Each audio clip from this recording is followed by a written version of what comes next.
Okay mga ka-vloggers, ipapakita ko sa inyo ang diskarte ng mekanikong Subanon.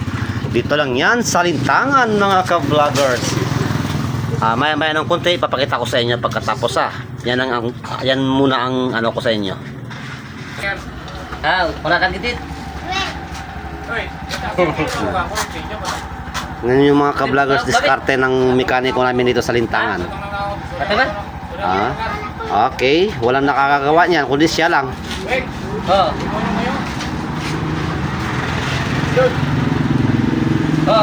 Maleta dun. Manood kayo di ba? How to use this ka-vloggers.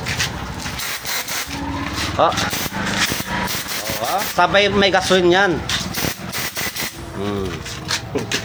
Walang nakakaalam niyan kundi siya lang. Di ba? With gasoline, with air. My goodness. Ano kaya sa Tagalog niyan? Magic? Magic. Yan ang diskarte mga kamekaniko dyan, ha? Panglinis po yan ng makina.